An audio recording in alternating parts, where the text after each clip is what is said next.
Welcome to Project Nigeria. This is AtlantisTv. I'm Dr. Akachukwu Onyulogo. Project Nigeria is a series that will aim at identifying, analyzing, and proffering solutions to the myriad issues militating against the attainment of a functional Nigeria. Here in the studio to discuss Project Nigeria with me are, to my right, Victor Olufin, and to my left we have Chike Madriobuna.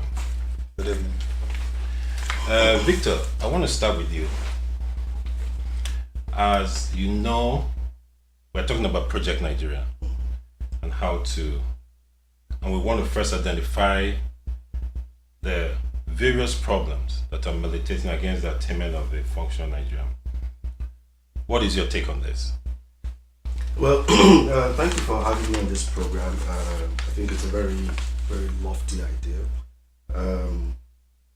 Yes, you see, to solve any problem, it is very, very important we trace the problem to its root cause or causes. In Nigeria, the root cause, as far as I am concerned, the root cause of Nigeria's problem is one of, I would say, mistrust, and I'll explain. You see, when Lord Lugard and his group of bandits amalgamated the northern and southern protectorates and the protectorate of Lagos back in 1914, their plan was to have administrative ease, in governing Nigeria. It wasn't because they felt that the different federating units should become one country. As far as they were concerned, it was just an economic decision. They didn't want to have people stationed in Nigeria. So they used local chiefs to rule over their people. And in places where chiefs were not found, they appointed paramount chiefs.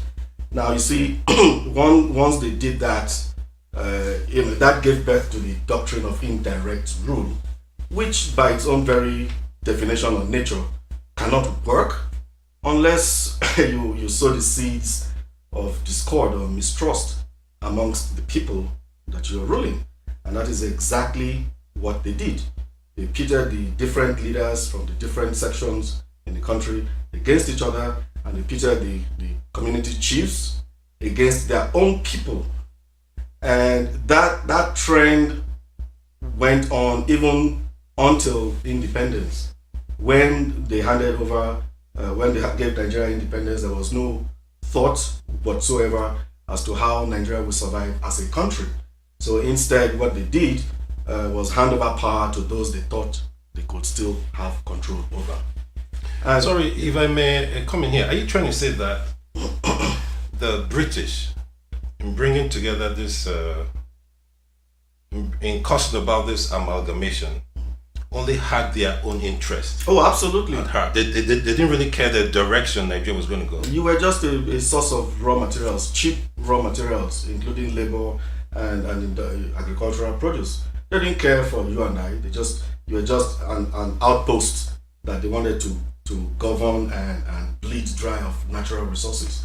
So they did it the best. And I mean, you give it to them, they were very smart. They did the smartest thing that they could do at the time. And you see, but us Nigerians, we have never looked back to say, look, there's something wrong. There's something fundamentally wrong with this picture. And that is what has bedeviled us as a country all along. Nigeria is a bad tree with a very bad taproot. That's the problem. Okay, at this time, we're going to take a break.